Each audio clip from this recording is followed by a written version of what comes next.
आज का जो टॉपिक यहाँ पर दिया गया है कि परमेश्वर का वचन उसके सुनने वालों से रिस्पॉन्स चाहता है, प्रत्युत्तर चाहता है कि जो वचन हम सुन रहे हैं उसके बदले में मैं क्या सोच रहा हूं और मेरा रिएक्शन क्या है।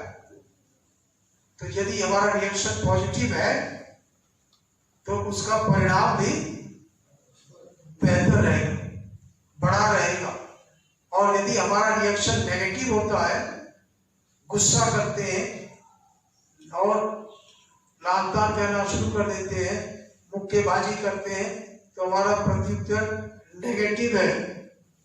और यही वजह है कि उससे हमें कुछ भी हासिल नहीं होगा। तो ये परमेश्वर से वार्तालाप हमारा बराबर चलते रहना चाहिए। और वार्तालाप ये वचन है, ये माध्यम है। प्रभु मसीह परमेश्वर का वचन है और जब हम उनको पढ़ते हैं और उसको मानते हैं तो हमारा रिस्पॉन्स जो है पॉजिटिव है। और यदि नहीं मानते हैं तो उनको ये कहा गया कि ये मेरी संतान नहीं है। तो यदि उसकी संतान नहीं है तो हम दंड के भागी बनेंगे। और रोमियो में यह लिखा गया है कि सो जो कोई मसीह में नहीं है उस पर दंड की आज्ञा है, पर जो मसीह में है उन पर दंड की आज्ञा नहीं है। तो परमेश्वर से हम जुड़े रहेंगे, उसके वचन से जुड़े रहेंगे तो हम पर दंड की आज्ञा नहीं है, क्योंकि ऐसे हम पढ़कर अनदेखा नहीं कर सकते। यदि बुराई के लिए बचने को कहा गया है तो हम अवश्य ही बचना चाहेंगे, अन्यथा दंड के भागी मैं और आप बहुत ही जल्द हो जाएंगे। तो हमारा विश्वास परमेश्वर चाहता, because the word of God is very wonderful. और ये मेरे और आपके लिए एक रास्ता दिखाता है। ज़बूर 119 में हमने अभी पढ़ा, तेरी चितौनियां अनूप है और इस कारण मैं उन्हें अपने जी से लगाए हुए हूं। तेरी बातों के खुलने से प्रकाश होता है और समझ प्राप्त होती है। तो उसकी चितौनियां, उसके नियम बहुत ही अद्भुत हैं। तो मेरा कर्तव्य है कि मैं इन्हें मानूं। तो तेरी बातों को सुनने से प्रकाश मिलता है। मेरी आंखें खुल जाएंगी, आपकी आंखें खुल जाएंगी यदि उन बातों को हम पवित्र आत्मा की ओर से सुनेंगे। तो परमेश्वर अपने भेदों को हम पर प्रकट करेगा सुनने के माध्यम से। और रोमियो में यही लिखा है 10वें अध्याय की 17वीं आयत में कि सुनना परमेश्वर के वचन से होता है, और जब हम सुन लेते हैं तो विश्वास वहां पर पैदा होता है। और जब विश्वास पैदा होता है तो विश्वास एक्चुअल में है क्या चीज? अनदेखी चीजों का प्रमाण है। तो मुझे और आपको परमेश्वर अनदेखी चीजों पर विश्वास करने के लिए वो कहते हैं। तो मैं आप अनदेखी चीजों पर अभी भरोसा नहीं कर पाए, क्योंकि हम देखते हैं तब भरोसा करते हैं। और मार्केट भी यही कहती है कि पहले इस्तेमाल करो फिर विश्वास करो, पहले प्रैक्टिकल करो और तब यकीन करो कि ये आपके घर में लाई जा सकती है। परंतु परमेश्वर के गणित में ये उल्टा। परमेश्वर चाहते हैं कि हम पहले विश्वास करें और तब वो चीज हम अपने पास पाएंगे। तो वही विश्वास अनदेखी वस्तुओं का प्रमाण। मेरे आपके जीवन में खुदा वचन को पहला स्थान देना चाहते हैं। क्या मेरी वचनों को अपने जीवन का हिस्सा बना दें, क्योंकि इससे मुझे और आपको रेवलेशन मिलेगा, प्रकाशन मिलेगा, हमारा ज्ञान का प्रकाश उजागर होगा और हमें समझ देगा। और तभी दाऊद यहां पर दुआ करता है कि direct my foot steps by your words, मैं तेरे वचन के अनुसार चल पाऊं। तो मेरे पगों को स्थिर कर कि मेरे जीवन से कोई अनर्थ बात न निकले। मेरे पैरों को अपने वचन के मार्ग पर स्थिर कर कि किसी अनर्थ बात को मुझ पर प्रभुता न करने दे।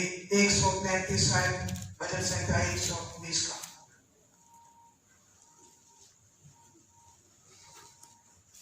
तो वचन को मानेंगे तो अनर्थ बात नहीं कर पाएंगे। और यदि हम वचन से भरे हुए हैं, अंदर भी वचन काम कर रहा है, तो हम बाहर भी उसके वचन के बातों को ही ध्यान में रखेंगे और अनर्थ बात हमारे मुख से नहीं निकल पाएगी, न गाली निकल पाएगी, न किसी के लिए हम बुराई निकाल पाएंगे, न किसी के लिए गलत सोच हमारे अंदर रहेगा। तो प्यूरिटी वचन लाता है, आप में सच्चाई परमेश्वर लाता है और आपके मुंह से गलत बात निकल ही नहीं पाएगी, क्योंकि आपका खाना पीना, उठना बैठना, सोना जागना वचन पे ही है। तो इस पर हम मनन करते रहें तो वचन हमें गिरने नहीं देगा, कहीं पर भी हमें गिरने नहीं देगा। इसीलिए ये कहता है कि वचन पर बने रहो और इसके लिए पॉजिटिव रिस्पॉन्स देते रहो। So the word of God proclaims that the day of the Lord shall be the day of the judgment. प्रभु का दिन न्याय का दिन बन जाएगा। कि हमने वचन का सही तरीके से पालन अपने जीवन में किया या नहीं किया। यूहन्ना उसका 5वां अध्याय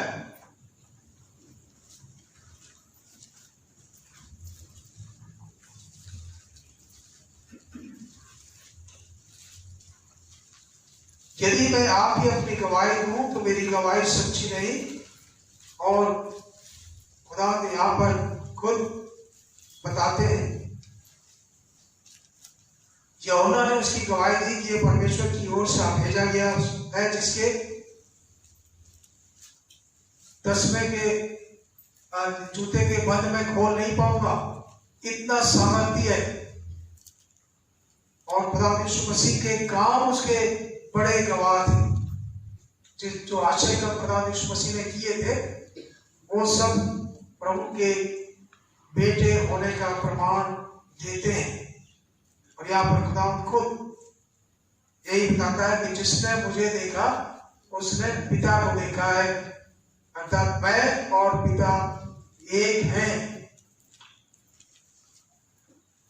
और ये वचन कई बार उन्होंने दोहराया। मूसा को यहोवा परमेश्वर ने कहा कि मैं हूं, और वही मैं हूं। खुदा यीशु मसीह ने कहा कि मैं हूं।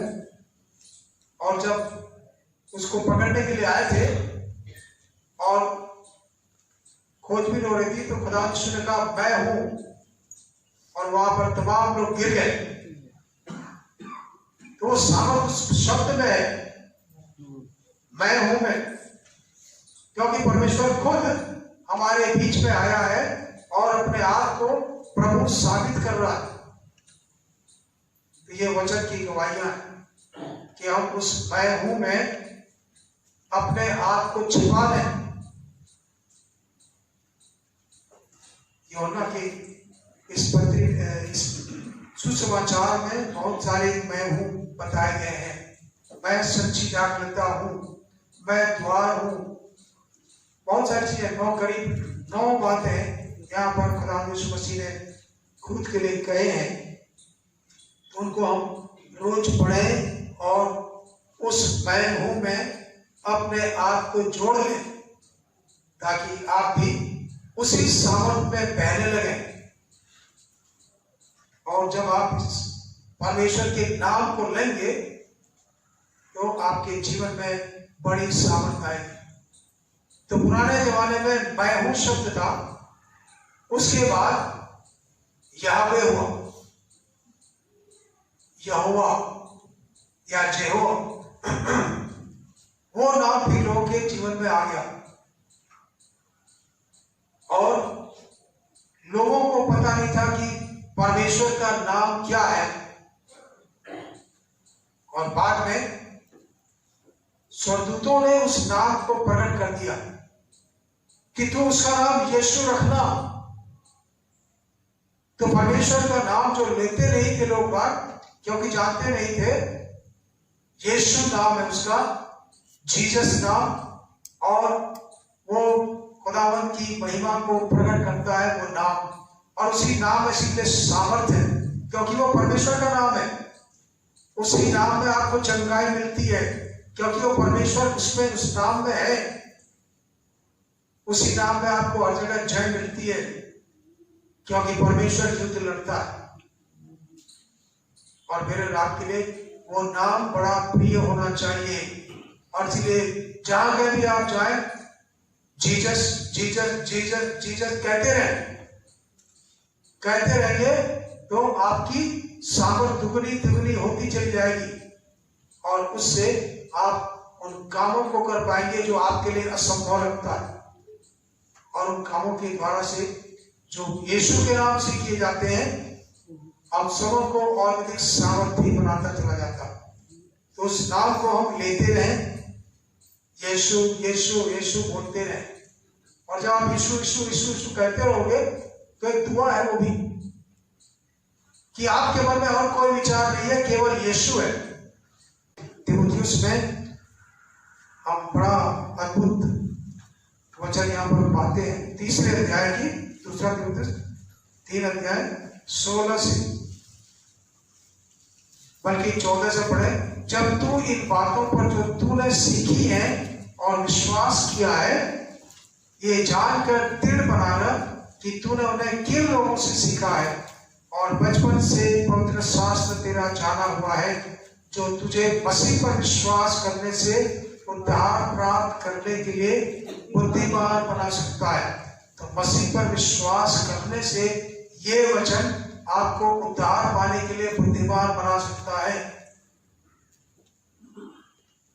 संपूर्ण पवित्र शास्त्र परमेश्वर की प्रेरणा से रचा गया है और उपदेश और समझाने और सुधारने और धर्म की शिक्षा के लिए लाभदायक है। इस उपदेश में हमें समझने का मौका मिलता है, सुधरने का मौका मिलता है और हमारी शिक्षा लाभदायक होती है कि हम जान पाते हैं कि मैं कौन हूं और यीशु कौन है। यीशु इंसान बना था,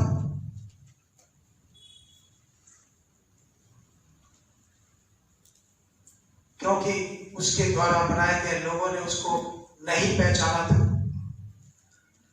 उनकी सजा खुदा यीशु मसीह स्वयं भुगतने के लिए आ गया और तब मेरे और आपके जीवन में बड़ा नया अंकुर फूटता है जब यीशु को हम ग्रहण करते हैं।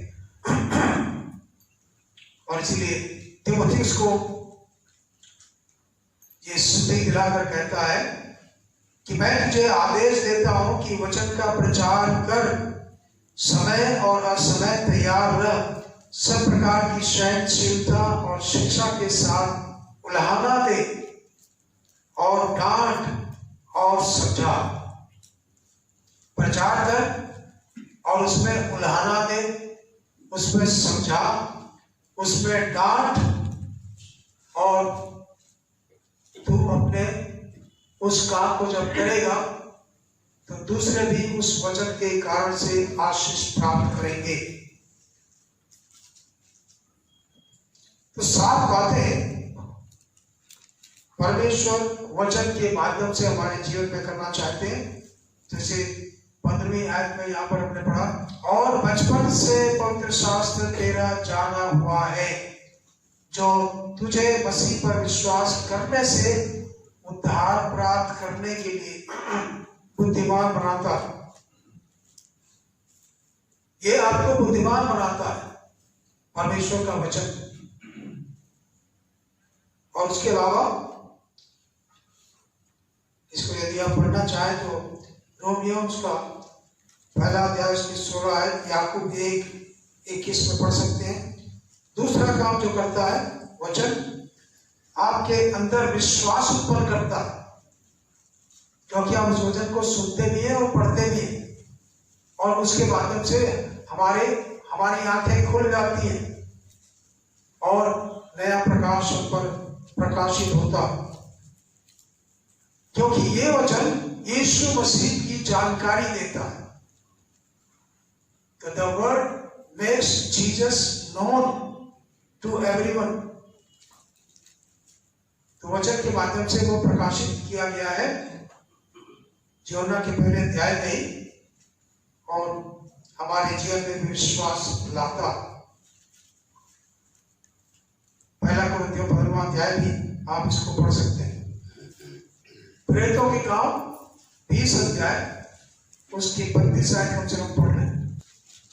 उसके अनुग्रह के वचन को हमें सौंपा गया है, जो हमारी उन्नति कर सकता है और सब पवित्रता हमारे जीवन में ला सकता है, और हम साक्षी बनकर मिरास को प्राप्त कर सकते हैं। तो बुनियाद यीशु का वचन है, और ये बुनियाद क्या कर पाता है? यीशु बुनियाद है, क्राइस्ट इज फाउंडेशन। और ये 32 आयत उसको प्रकट करता है कि यीशु रूपी बुनियाद पर यदि हम भरोसा रखेंगे तो हम पर अनुग्रह होगा और वचन हमें दिया जाएगा। केवल यही वचन नहीं जो आप पढ़ रहे हैं, ये वचन तो आपको रेडी रेडीमेड मिल रहा है, परंतु वो वचन आपको अंदर से मिलेगा। जब उस पर मनन करेगा तो परमेश्वर वचन डालेगा आपके हृदय में, और वो यहीं पर दो चीजें होती है, लिविंग वर्ड एंड रेमा। रेमा वर्ड होता है, ये दोनों आपके पास है तो आप सुन भी पाएंगे। परिस्थितियों के अनुसार परमेश्वर अपने दूतों के द्वारा से कहला भेजेगा कि ऐसा कर, और वो वचन भी आपको मिलेगा। और यही मेरे और आपके लिए विरास है।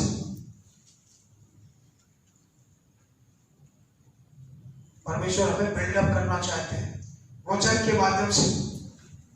और उसके अलावा मुझे और आपको परमेश्वर डॉक्ट्रिन दिए है, पवित्र शास्त्र दिए हैं। एक डॉक्ट्रिन है कि हम कैसे चलें, ये सिद्धांत है, जीवन का सिद्धांत है। और उस सिद्धांत के माध्यम से हमने तीसरे अध्याय में पढ़ा था, 16वीं आयत में, 17वीं आयत में, ये मेरे लिए उत्तम है कि ये मुझे झड़के, ये मुझे सुधारे, और ये मेरे जीवन को अपने निर्देश से भर दे। परमेश्वर की चितौनियां क्या ही अनूप है। उन चितौनियों से मैं उद्धार को प्राप्त करूंगा, सही दिशा में मेरा मार्गदर्शन होगा, और मैं परमेश्वर की सम्मति को प्राप्त कर पाऊंगा। और हम सिद्धता निरंतर अपने पास पाएंगे कि मैं सिद्ध होता चला जा रहा। सिद्धता तभी आएगी जब आप किसी चीज को गहनता से अंदर लेंगे, और यदि अंदर कोई चीज हमने ले ली है तो उसका रिएक्शन पूरी बॉडी में होगा। आपके हाथ भी गलत काम करने से रुक जाएंगे, आपका हृदय भी गलत बात सोचने से रुक जाएगा, आपकी आंखें भी खुल जाएंगी, और वो आप दूर की सोचने पाएंगे, देखने पाएंगे कि आपके लिए क्या रखा हुआ है। और ये परमेश्वर तब किसी व्यक्ति को सिद्धता की ओर ले जाता है। इब्राहिम के लिए भी यही कहा था कि तू मेरी उपस्थिति में चल और सिद्ध बनता जा, सिद्धि हासिल कर ले, परफेक्ट बन जा। तो परमेश्वर का वचन उस समय तो लिखित में नहीं था, परंतु आज हमारे हाथों में लिखित वचन है। इनको आप लगातार पढ़ते रहेंगे तो ज्ञान मिलता जाएगा, प्रकाश मिलता जाएगा, और आप जान पाएंगे। उद्धार विश्वास के माध्यम से मिलेगा। इफिसियों 2:8-9 में हम यही बात पढ़ते हैं कि क्या तुम नहीं जानते कि तुम्हारे धर्म के काम मैंने चित्रों के समान है, और उन चीजों से आपका उद्धार नहीं है, परंतु खुदा यीशु मसीह का अनुग्रह हम पर हुआ है। तो विश्वास और अनुग्रह हमारे उद्धार को हमारे बीच में लाता है, हमारे काम नहीं।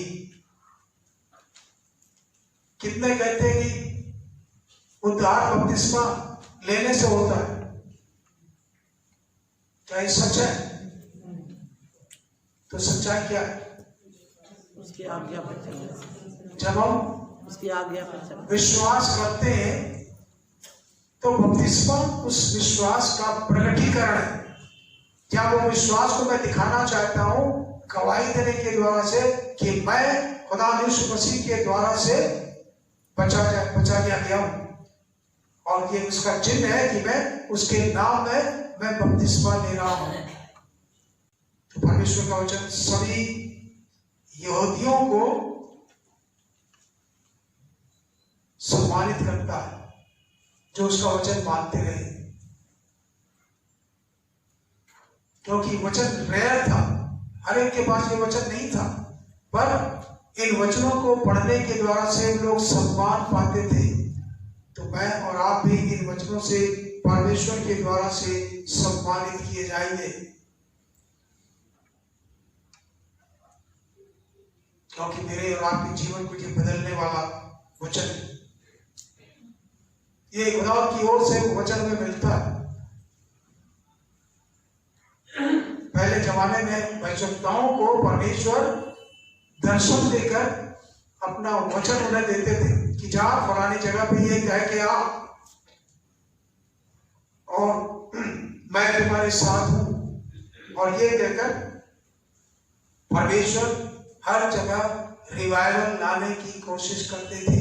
तो भी जो उसकी चुनी हुई कौम थी उसने नाफरमानी दिखाई और वो उस उद्धार से उद्धार की कमी उनकी झेलना, तभी बदवाई में गए, तभी उनका संपूर्ण जीवन प्रभु में प्रकाशित नहीं हो पाया। अविश्वास की वजह से कई लोग मारे गए। तो हमारा काम है अनंत जीवन पाना, और जब हम अनंत जीवन पा लेते हैं तो उसमें बने रहना, और तब यही वचन दूसरों के उत्थान के लिए आपके द्वारा से इस्तेमाल किया जाएगा, और आप जान पाएंगे कि हाँ, प्रभु भी वो सामर्थ है, परमेश्वर ही वो उद्धार है, वही अनंत जीवन है जो इस दुनिया के बाद के जीवन के बाद मुझे मिलने वाला है, वही मेरी निराश है। तो हम क्यों ना अभी से परमेश्वर के वचन में बने रहें, ताकि परमेश्वर की रोशनी हमसे दूसरों तक मिले, और खुदा यीशु मसीह की दूसरी आमद में हम शामिल होकर अद्भुत तरीके से अपना स्थान खुदा के पहले प्राप्त करें। इन वचनों के द्वारा से परमेश्वर आपको आशीष दे। खुदा का इत्मीनान जो हमारी समझ से बिल्कुल बाहर है, हमारे दिलों और ख्यालों को खुदा और उसके बेटे हमारे खुदा यीशु मसीह की पहचान और मोहब्बत में महफूज रखे, और कामिल खुदा बाप, खुदा बेटे और खुदा रूह कुद्स की बरकत हम पर हो और हमेशा हमेशा तक हमारे साथ रहे। आमीन।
Thank you.